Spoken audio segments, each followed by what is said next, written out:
بسم الله الرحمن الرحيم.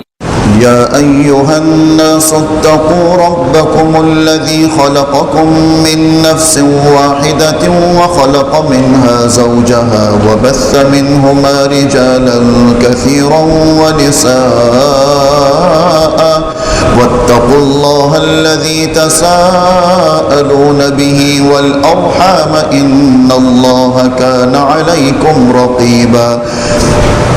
وآتوا اليتامى أموالهم ولا تتبدلوا الخبيث بالطيب ولا تأكلوا أموالهم إلى أموالكم إنه كان حوبا كبيرا وإن خفتم ألا تقسطوا في اليتامى فانكحوا ما طاب لكم من النساء مثنى وثلاث ورباع فإن خفتم ألا تعدلوا فواحدة أو ما ملكت أيمانكم ذلك أدنى ألا تعولوا وآتوا النساء صدقاتهن نحلة فإن طبن لكم عن شيء منه نفسا فكلوه هنيئا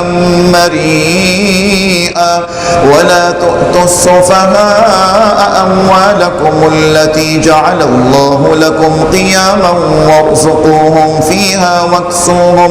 واكسوهم وقولوا لهم قولا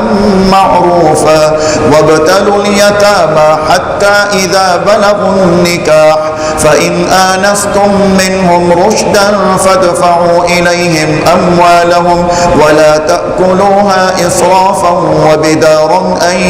يكبروا ومن كان غنيا فليستعفف ومن كان فقيرا فليأكل بالمعروف فإذا دفعتم إليهم أموالهم فأشهدوا عليهم وكفى بالله حسيبا للرجال نصيب مما ترك الوالدان والأقربون وللنساء نصيب مما ترك الوالدان والأقربون مما قل منه أو كثر نصيبا مفروضا وإذا حضر القسمة أولو القربى واليتامى والمساكين فارزقوهم منه وقولوا لهم قولا معروفا وليخشى الذين لو تركوا من خلفهم ذرية ضعافا خافوا عليهم فليتقوا الله وليقولوا قولا سديدا إن الذين يأكلون أموال اليتامى ظلما إنما يأكلون في بطونهم نارا وسيصلون سعيرا يوصيكم الله في أولادكم للذكر مثل حظ الأنثيين فإن كن نساء فوق 2 فلهن ثلثا ما ترك وإن كانت واحدة فلها النصف ولأبويه لكل واحد منهما السدس مما ترك إن كان له ولد فإن لم يكن له ولد وورثه أبواه فلأمه الثلث فإن كان له إخوة فلأمه السدس من بعد وصية يوصي بها أو دين آباؤكم وأبناؤكم لا تدرون أيهم أقرب لكم نفعا فريضة من الله إن الله كان عليما حكيما ولكم نصف ما ترك أزواجكم إن لم يكن لهن ولد فإن كان لهن ولد فلكم الربع مما تركن من بعد وصية يوصين بها أو دين ولهن الربع مما تركتم إن لم يكن لكم ولد فإن كان لكم ولد فلهن الثمن مما تركتم من بعد وصية توصون بها أو دين وإن كان رجل يورث كلالة أو امرأة وله أخ أو أخت فلكل واحد منهما السدس فإن كانوا أكثر من ذلك فهم شركاء في الثلث من بعد وصية يوصى بها أو دين غير مضار وصية من الله والله عليم حليم. تلك حدود الله ومن يطع الله ورسوله يدخله جنات تجري من تحتها الأنهار خالدين فيها وذلك الفوز العظيم. ومن يعص الله ورسوله ويتعد حدوده يدخله نارا خالدا فيها وله عذاب مهين. واللاتي يأتين الفاحشة من نسائكم فاستشهدوا عليهن 4 منكم فإن شهدوا فأمسكوهن في البيوت حتى يتوفاهن الموت أو يجعل الله لهن سبيلا. واللذان يأتيانها منكم فآذوهما فإن تابا وأصلحا فأعرضوا عنهما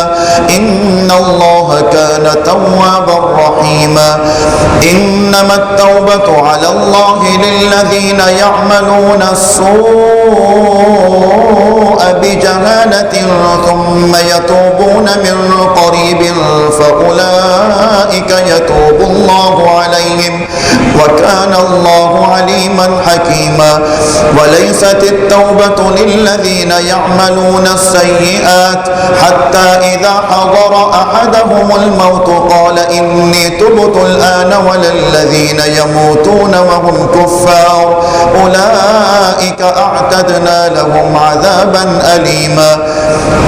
يا أيها الذين آمنوا لا يحل لكم أن ترثوا النساء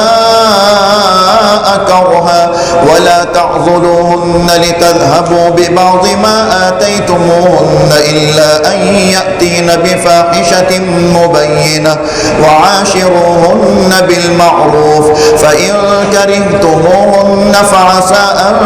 تكرهوا شيئا ويجعل الله فيه خيرا كثيرا.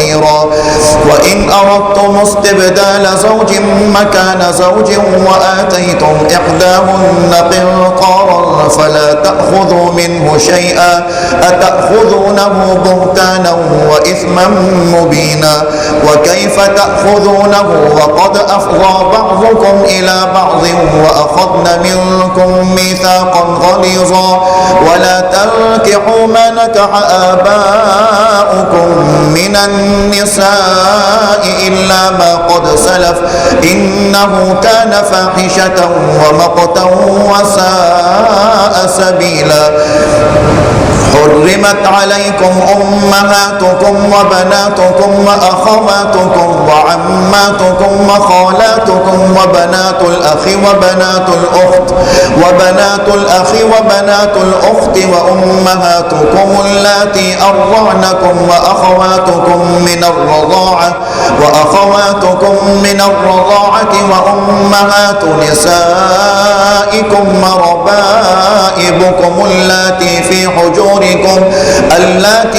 حجوركم من نسائكم اللاتي دخلتم بهن فإن لم تكونوا دخلتم بهن فلا جناح عليكم. وحلائل أبنائكم الذين من أصلابكم وأن تجمعوا بين الأختين إلا ما قد سلف إن الله كان غفورا رحيما. والمحصنات من النساء إلا ما ملكت أيمانكم كتاب الله عليكم وأحل لكم ما وراء ذلكم أن تبتغوا بأموالكم محصنين غير مسافحين فما استمتعتم به منهن فآتوهن أجورهن فريضة ولا جناح عليكم فيما تراضيتم به من بعد الفريضة إن الله كان عليما حكيما. ومن لم يستطع منكم قولا أن ينكح المحصنات المؤمنات فمما ملكت أيمانكم من فتياتكم المؤمنات والله أعلم بإيمانكم بعضكم من بعض فانكحوهن بإذن أهلهن وآتوهن أجورهن بالمعروف محصنات غير مسافحات ولا متخذات أخدان فإذا أحصن فإن أتين بفاحشة فعليهن نصف ما على المحصنات من العذاب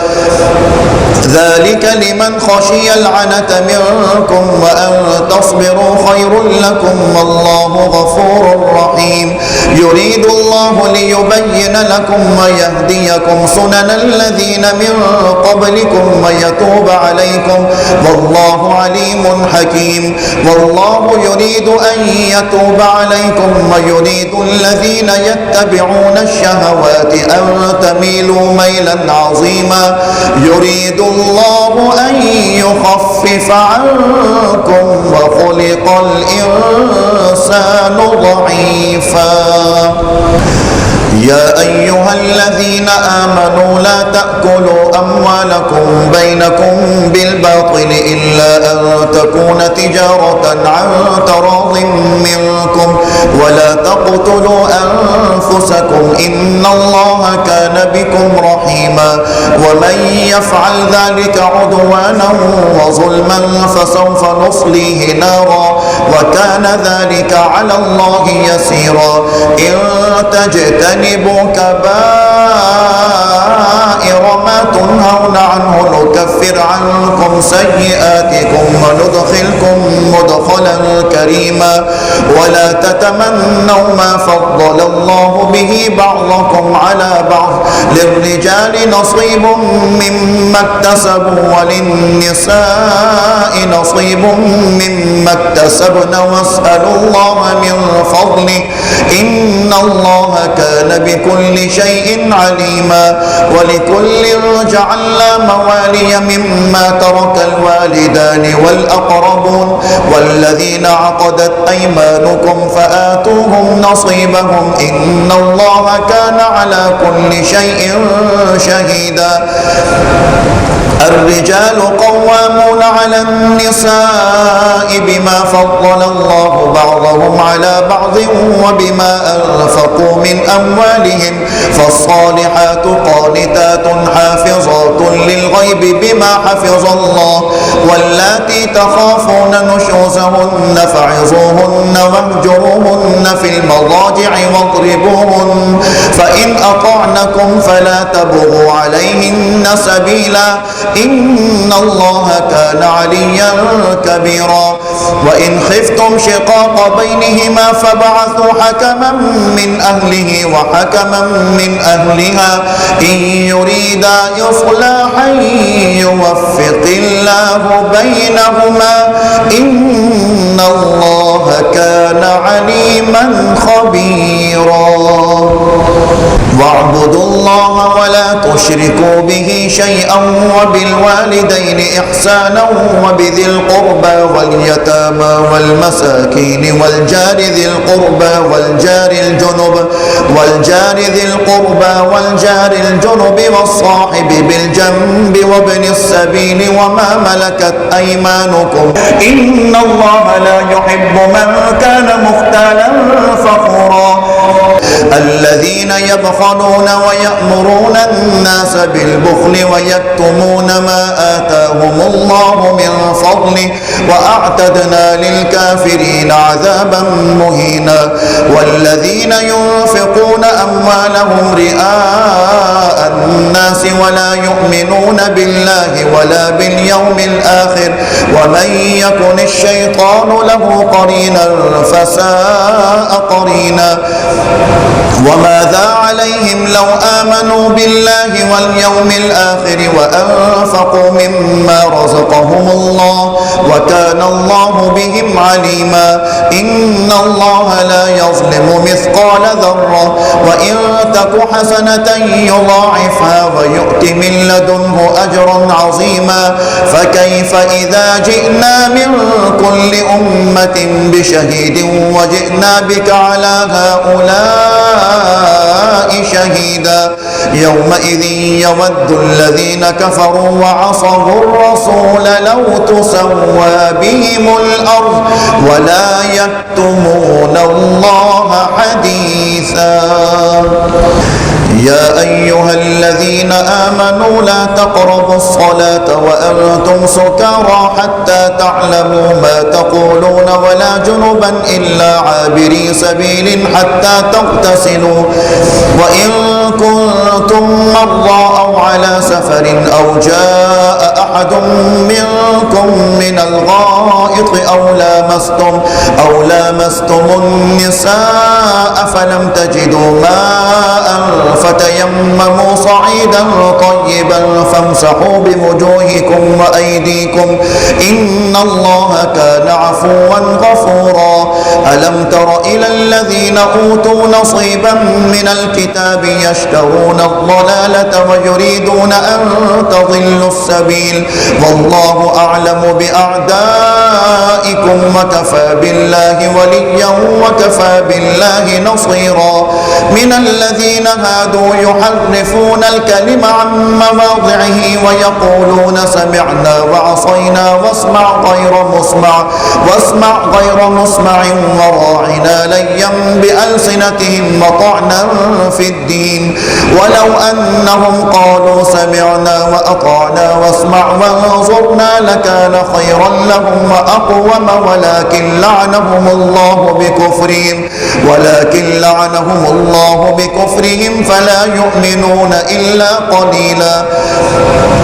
يا أيها الذين أوتوا الكتاب آمنوا بما نزلنا مصدقا لما معكم من قبل أن نطمس وجوها فنردها على أدبارها أو نلعنهم كما لعنا أصحاب السبت وكان أمر الله مفعولا. إن الله لا يغفر أن يشرك به ويغفر ما دون ذلك لمن يشاء ومن يشرك بالله فقد افترى إثما عظيما. ألم تر إلى الذين يزكون أنفسهم بل الله يزكي من يشاء ولا يظلمون فتيلا. انظر كيف يفترون على الله الكذب وكفى به إثما مبينا. ألم تر إلى الذين أوتوا نصيبا من الكتاب يؤمنون بالجبت والطاغوت ويقولون للذين كفروا هؤلاء أهدى من الذين آمنوا سبيلا. أولئك الذين لعنهم الله ومن يلعن الله فلن تجد له نصيرا. أم لهم نصيب من الملك فإذا لا يؤتون الناس نقيرا. أم يحسدون الناس على ما آتاهم الله من فضله فقد آتينا آل إبراهيم الكتاب والحكمة وآتيناهم ملكا عظيما. فمنهم من آمن به ومنهم من صد عنه وكفى بجهنم سعيرا. إن الذين كفروا بآياتنا سوف نصليهم نارا كلما نضجت جلودهم بدلناهم جلودا غيرها ليذوقوا العذاب إن الله كان عزيزا حكيما. والذين آمنوا وعملوا الصالحات سندخلهم جنات تجري من تحتها الأنهار خالدين فيها أبدا لهم فيها أزواج مطهرة وندخلهم ظلا ظليلا.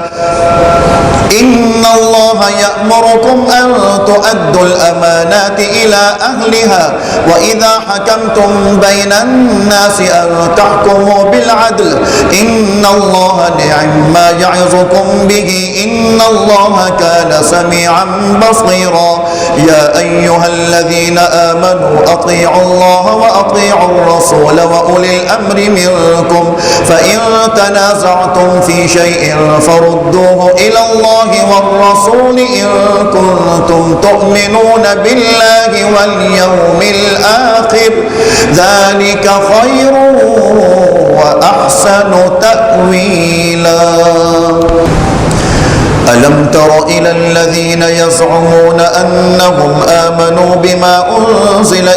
وما أنزل من قبلك يريدون أن يتحاكموا إلى الطاغوت وقد أمروا أن يكفروا به ويريد الشيطان أن يضلهم ضلالا بعيدا وإذا قيل لهم تعالوا إلى ما أنزل الله وإلى الرسول رأيت المنافقين يصدون عنك صدودا فكيف إذا أصابتهم مصيبة بما قدمت أيديهم ثم جاءوك يحلفون بالله إن أردنا إلا إحسانا وتوفيقا أولئك الذين يعلم الله ما في قلوبهم فأعرض عنهم وعظهم وقل لهم في أنفسهم قولا بليغا وما أرسلنا من رسول إلا ليطاع بإذن الله ولو أنهم إذ ظلموا أنفسهم جاءوك فاستغفروا الله واستغفر لهم الرسول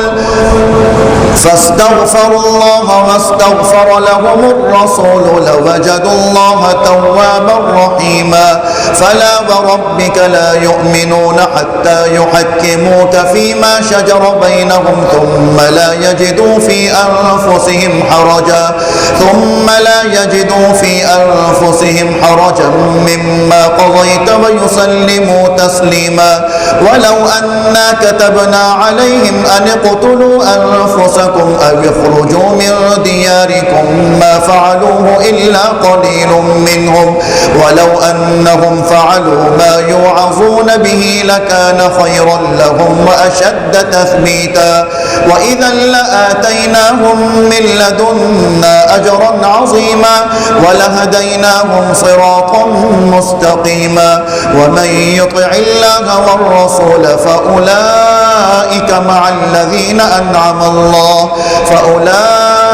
مع الذين أنعم الله عليهم من النبيين والصديقين والشهداء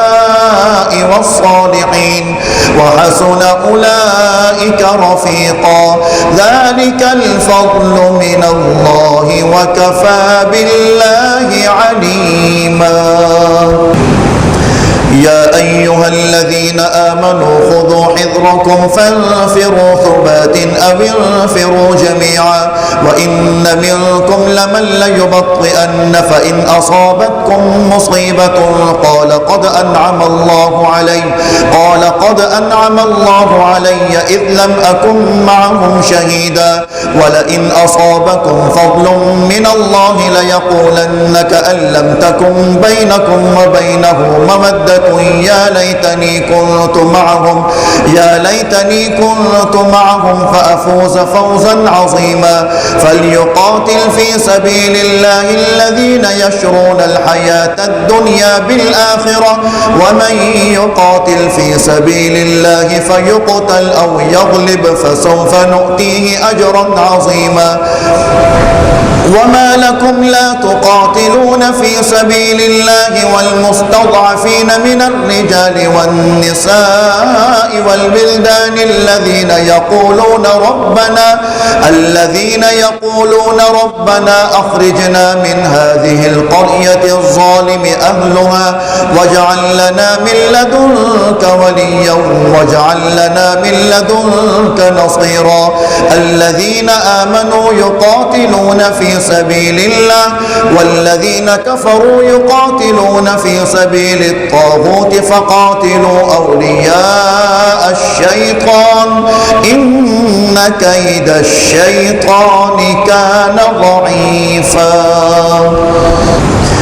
ألم تر إلى الذين قيل لهم كفوا أيديكم وأقيموا الصلاة وآتوا الزكاة فلما كتب عليهم القتال إذا فريق منهم يخشون الناس كخشية الله أو أشد خشية وقالوا ربنا لم كتبت علينا القتال لولا أخرتنا إلى أجل قريب قل متاع الدنيا قليل والآخرة خير لمن اتقى ولا تظلمون فتيلا أينما تكونوا يدرككم الموت ولو كنتم في بروج مشيدة وإن تصبهم حسنة يقولوا هذه من عند الله وإن تصبهم سيئة يقولوا هذه من عندك قل كل من عند الله فما لهؤلاء القوم لا يكادون يفقهون حديثا ما أصابك من حسنة فمن الله وما أصابك من سيئة فمن نفسك وأرسلناك للناس رسولا وكفى بالله شهيدا من يطع الرسول فقد أطاع الله ومن تولى فما أرسلناك عليهم حفيظا ويقولون طاعة فإذا برزوا من عندك بيت طائفة منهم غير الذي تقول والله يكتب ما يبيتون فأعرض عنهم وتوكل على الله وكفى بالله وكيلا أفلا يتدبرون القرآن ولو كان من عند غير الله لوجدوا فيه اختلافا كثيرا وإذا جاءهم أمر من الأمن أو الخوف أذاعوا به ولو ردوه إلى الرسول وإلى أولي الأمر منهم لعلمه الذين يستنبطونه منهم ولولا فضل الله عليكم ورحمته لاتبعتم الشيطان إلا قليلا فقاتل في سبيل الله لا تكلف إلا نفسك وحرض المؤمنين عسى الله أن يكف بأس الذين كفروا والله أشد بأسا وأشد تنكيلا من يشفع شفاعة حسنة يكن له نصيب منها ومن يشفع شفاعة سيئة يكن له كفل منها وكان الله على كل شيء مقيتا وإذا حييتم بتحية فحيوا بأحسن منها أو ردوها إن الله كان على كل شيء حسيبا الله لا إله إلا هو ليجمعنكم إلى يوم القيامة لا ريب فيه ومن أصدق من الله حديثا فما لكم في المنافقين فئتين والله أركسهم بما كسبوا أتريدون أن تهدوا من أضل الله ومن يضلل الله فلن تجد له سبيلا ودوا لو تكفرون كما كفروا فتكونون سواء فلا تتخذوا منهم أولياء حتى يهاجروا في سبيل الله فإن تولوا فخذوهم وقتلوهم حيث وجدتموهم ولا تتخذوا منهم وليا ولا نصيرا إلا الذين يصلون إلى قوم بينكم وبينهم ميثاق أو جاءوكم حصرت صدورهم أن يقاتلوكم أو يقاتلوا قومهم ولو شاء الله لسلطهم عليكم فلقاتلوكم فإن اعتزلوكم فلم يقاتلوكم وألقوا إليكم السلم فما جعل الله لكم عليهم سبيلا ستجدون آخرين يريدون أن يأمنوكم ويأمنوا قومهم كلما ردوا إلى الفتنة أركسوا فيها فإن لم يعتزلوكم ويلقوا إليكم السلم ويكفوا أيديهم فخذوهم وقتلوهم حيث ثقفتموهم وأولئكم جعلنا لكم عليهم سلطانا مبينا وما كان لمؤمن أن يقتل مؤمنا إلا خطأ ومن قتل مؤمنا خطأ فتحرير رقبة مؤمنة ودية مسلمة إلى أهله إلا أن يصدقوا فإن كان من قوم عدو لكم وهو مؤمن فتحرير رقبة مؤمنة وإن كان من قوم بينكم وبينهم ميثاق فدية مسلمة إلى أهله وتحرير رقبة مؤمنة فمن لم يجد فصيام شهرين متتابعين توبة من الله وكان الله عليما حكيما ومن يقتل مؤمنا متعمدا فجزاؤه جهنم خالدا فيها وغضب الله عليه ولعنه وأعد له عذابا عظيما يا أيها الذين آمنوا إذا ضربتم في سبيل الله فتبينوا ولا تقولوا لمن ألقى إليكم السلام لست مؤمنا تبتغون عرض الحياة الدنيا فعند الله مغانم كثيرة كذلك كنتم من قبل فمن الله عليكم فتبينوا إن الله كان بما تعملون خبيرا لا يستوي القاعدون من المؤمنين غير أولي الضرر والمجاهدون في سبيل الله بأموالهم وأنفسهم فضل الله المجاهدين بأموالهم وأنفسهم على القاعدين درجة وكلا وعد الله الحسنى وفضل الله المجاهدين على القاعدين أجرا عظيما درجات منه ومغفرة ورحمة وكان الله غفورا رحيما إن الذين توفاهم الملائكة ظالمي أنفسهم قالوا فيم كنتم قالوا كنا مستضعفين في الأرض قالوا ألم تكن أرض الله واسعة فتهاجروا فيها فأولئك مأواهم جهنم وساءت مصيرا إلا المستضعفين من الرجال والنساء والولدان لا يستطيعون حيلة ولا يهتدون سبيلا فأولئك عسى الله أن يعفو عنهم وكان الله عفوا غفورا ومن يهاجر في سبيل الله يجد في الأرض مراغما كثيرا وسعة ومن يخرج من بيته مهاجرا إلى الله ورسوله ثم يدركه الموت فقد وقع أجره على الله وكان الله غفورا رحيما وإذا ضربتم في الأرض فليس عليكم جناح أن تقصروا من الصلاة إن خفتم أن يفتنكم الذين كفروا إن الكافرين كانوا لكم عدوا مبينا وإذا كنت فيهم فأقمت لهم الصلاة فلتقم طائفة منهم معك وليأخذوا أسلحتهم فإذا سجدوا فليكونوا من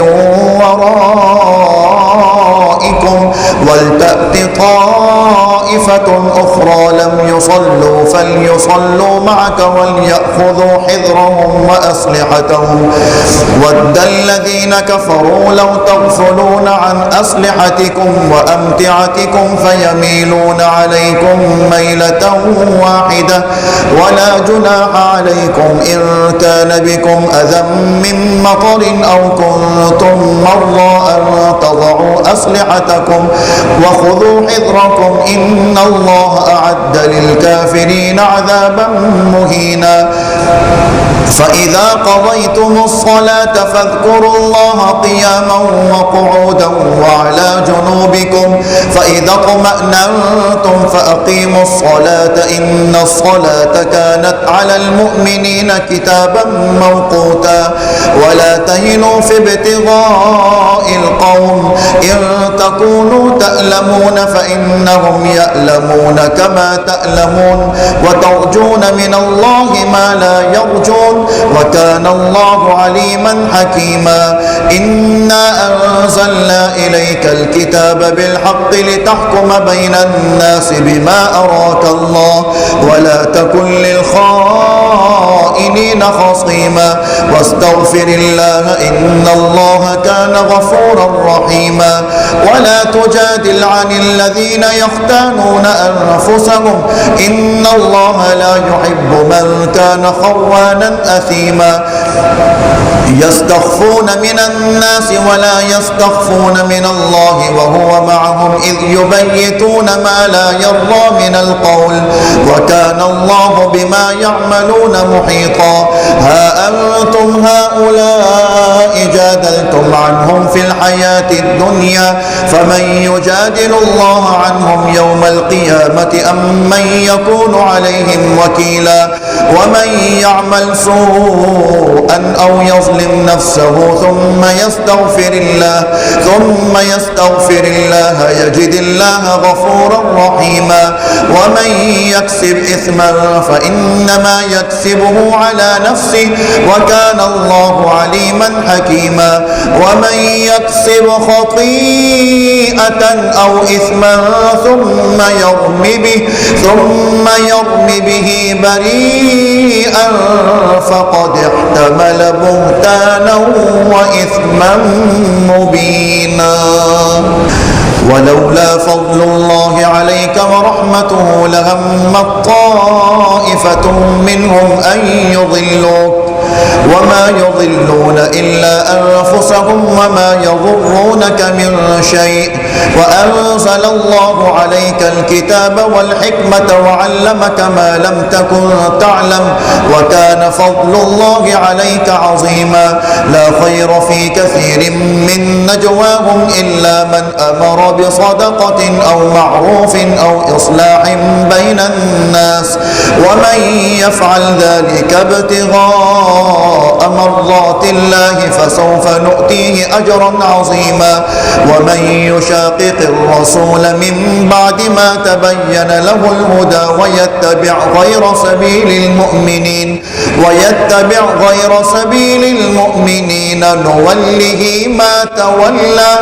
نوله ما تولى ونصله جهنم وساءت مصيرا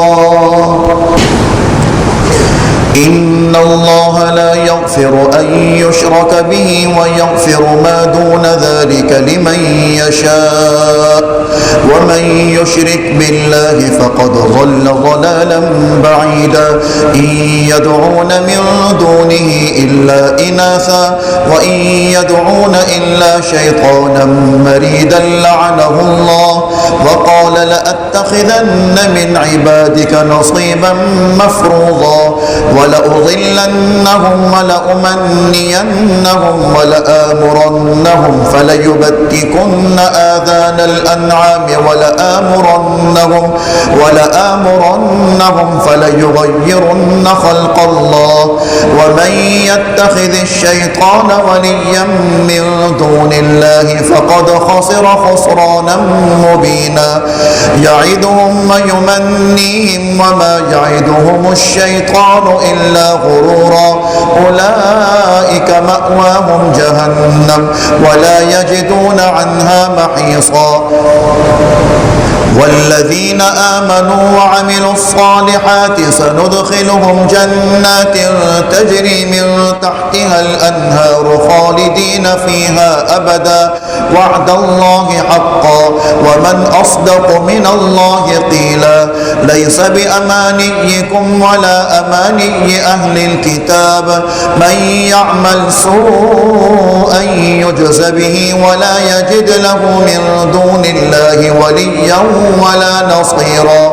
ومن يعمل من الصالحات من ذكر أو أنثى وهو مؤمن فأولئك يدخلون الجنة ولا يظلمون نقيرا ومن أحسن دينا ممن أسلم وجهه لله وهو محسن واتبع ملة إبراهيم حنيفا واتخذ الله إبراهيم خليلا ولله ما في السماوات وما في الأرض وكان الله بكل شيء محيطا ويستفتونك في النساء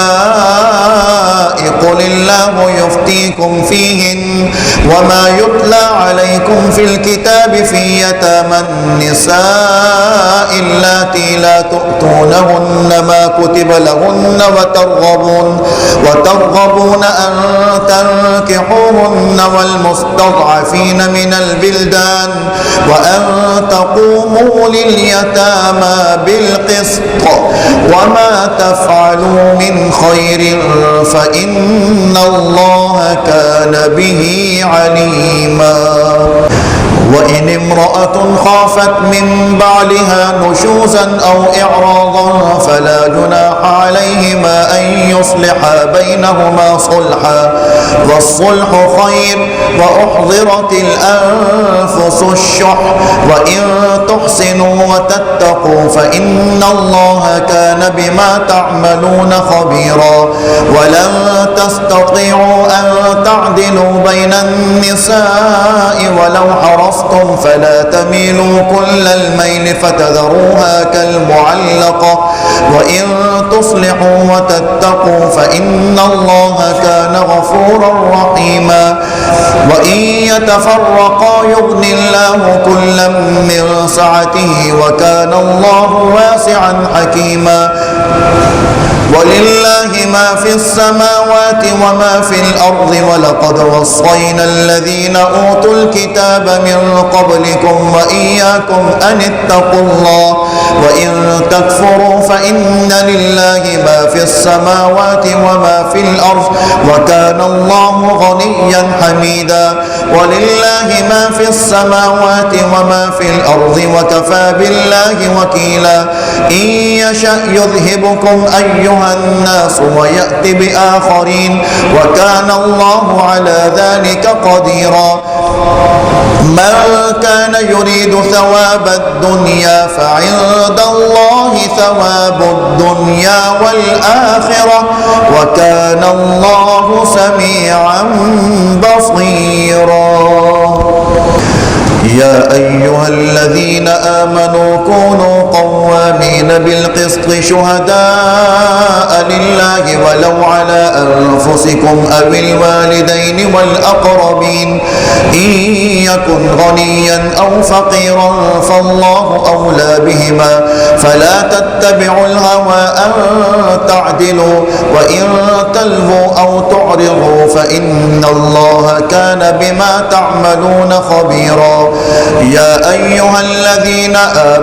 آمنوا بالله ورسوله والكتاب الذي نزل على رسوله والكتاب الذي أنزل من قبل ومن يكفر بالله وملائكته وكتبه ورسله واليوم الآخر فقد ضل ضلالا بعيدا. إن الذين آمنوا ثم كفروا ثم آمنوا ثم كفروا ثم ازدادوا كفرا لم يكن الله ليغفر لهم ولا ليهديهم سبيلا. بشر المنافقين بأن لهم عذابا أليما. الذين يتخذون الكافرين أولياء من دون المؤمنين أيبتغون عندهم العزة فإن العزة لله جميعا. وقد نزل عليكم في الكتاب أن إذا سمعتم آيات الله يكفر بها ويستهزأ بها فلا تقعدوا معهم حتى يخوضوا في حديث غيره إنكم إذا مثلهم إن الله جامع المنافقين والكافرين في جهنم جميعا. الذين يتربصون بكم فإن كان لكم فتح من الله قالوا ألم نكن معكم وإن كان للكافرين نصيب قالوا ألم نستحوذ عليكم ونمنعكم من المؤمنين فالله يحكم بينكم يوم القيامة ولن يجعل الله للكافرين على المؤمنين سبيلا. إن المنافقين يخادعون الله وهو خادعهم وإذا قاموا إلى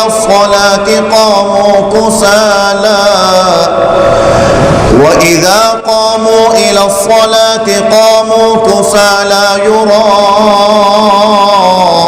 الناس ولا يذكرون الله إلا قليلا مذبذبين بين ذلك لا إلى هؤلاء ولا إلى هؤلاء ومن يضلل الله فلن تجد له سبيلا يا أيها الذين آمنوا لا تتخذوا الكافرين أولياء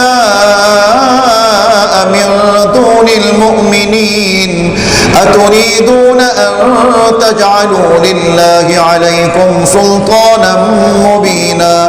إن المنافقين في الدرك الأسفل من النار ولن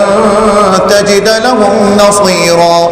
إلا الذين تابوا وأصلحوا واعتصموا بالله وأخلصوا دينهم لله فأولئك مع المؤمنين وسوف يؤتي الله المؤمنين أجرا عظيما ما يفعل الله بعذابكم إن شكرتم وآمنتم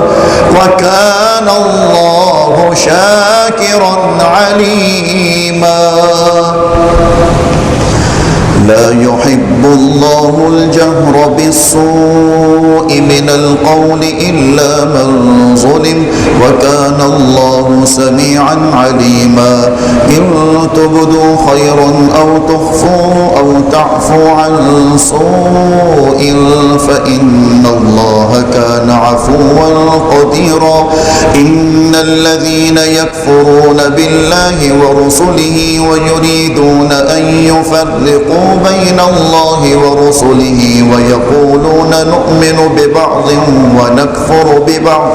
ويريدون أن يتخذوا بين ذلك سبيلا أولئك هم الكافرون حقا وأعتدنا للكافرين عذابا مهينا والذين آمنوا بالله ورسله ولم يفرقوا بين أحد منهم أولئك سوف يؤتيهم أجورهم وكان الله غفورا رحيما يسألك أهل الكتاب أن تنزل عليهم كتابا من السماء فقد سألوا موسى أكبر من ذلك فقالوا أرنا الله جهرة فأخذتهم الصاعقة بظلمهم ثم اتخذوا العجل من بعد ما جاءتهم البينات فعفونا عن ذلك وآتينا موسى سلطانا مبينا ورفعنا فوقهم الطور بميثاقهم وقلنا لهم ادخلوا الباب سجدا وقلنا لهم لا تعدوا في السبت وأخذنا منهم ميثاقا غليظا فبما نقضهم ميثاقهم وكفرهم بآيات الله وقتلهم الأنبياء بغير حق وقولهم قلوبنا غلف بل طبع الله عليها بكفرهم فلا يؤمنون إلا قليلا وبكفرهم وقولهم على مريم بهتانا عظيما وقولهم إنا قتلنا المسيح عيسى ابن مريم رسول الله وما قتلوه وما صلبوه ولكن شبه لهم وإن الذين اختلفوا فيه لفي شك منه ما لهم به من علم إلا اتباع الظن وما قتلوه يقينا بل رفعه الله إليه وكان الله عزيزا حكيما وإن من أهل الكتاب إلا ليؤمنن به قبل موته ويوم القيامة يكون يكون عليهم شهيدا فبظلم من الذين هادوا حرمنا عليهم طيبات أحلت لهم وبصدهم عن سبيل الله كثيرا وأخذهم الربا وقد نهوا عنه وأكلهم أموال الناس بالباطل وأعتدنا للكافرين منهم عذابا أليما لكن الراسخون في العلم منهم والمؤمنون يؤمنون بما أنزل إليك وما أنزل من قبلك والمقيمين الصلاة والمؤتون الزكاة والمؤمنون بالله واليوم الآخر أولئك سنؤتيهم أجرا عظيما إنا أوحينا إليك كما أوحينا إلى نوح والنبيين من بعده وأوحينا إلى إبراهيم وإسماعيل وإسحاق ويعقوب والأسباط وعيسى وأيوب ويونس وهارون وسليمان وآتينا داود زبورا ورسلا قد قصصناهم عليك من قبل ورسلا لم نقصصهم عليك وكلم الله موسى تكليما رسلا مبشرين ومنذرين لئلا يكون للناس على الله حجة بعد الرسل وكان الله عزيزا حكيما لكن الله يشهد بما أنزل إليك أنزله بعلمه والملائكة يشهدون وكفى بالله شهيدا إن الذين كفروا وصدوا عن سبيل الله قد ضلوا ضلالا بعيدا إن الذين كفروا وظلموا لم يكن الله ليغفر لهم ولا ليهديهم طريقا إلا طريق جهنم خالدين فيها أبدا وكان ذلك على الله يسيرا يا أيها الناس قد جاءكم الرسول بالحق من ربكم فآمنوا خيرا لكم وإن تكفروا فإن لله ما في السماوات والأرض وكان الله عليما حكيما يا أهل الكتاب لا تغلوا في دينكم ولا تقولوا على الله إلا الحق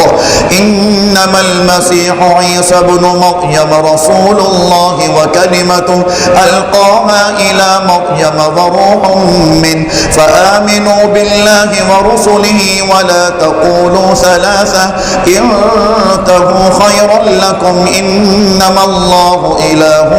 واحد سبحانه أن يكون له ولد له ما في السماوات وما في الأرض وكفى بالله وكيلا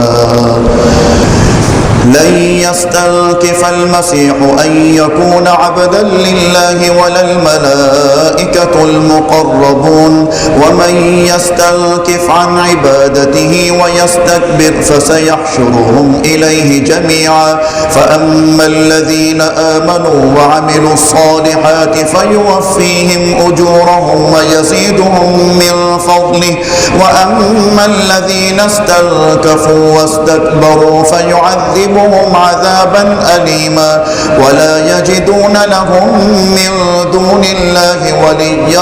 ولا نصيرا يا أيها الناس قد جاءكم برهان من ربكم وأنزلنا إليكم نورا مبينا فأما الذين آمنوا بالله واعتصموا به فسيدخلهم في رحمة منه وفضل ويهديهم إليه صراطا مستقيما يستفتونك قل الله يفتيكم في الكلالة إن امرؤ هلك ليس له ولد وله أخت فلها نصف ما ترك وهو يرثها إن لم يكن لها ولد فإن كانت اثنتين فلهما الثلثان مما ترك وإن كانوا إخوة رجالا ونساء فللذكر مثل حظ الأنثيين يبين الله لكم أن تضلوا والله بكل شيء عليم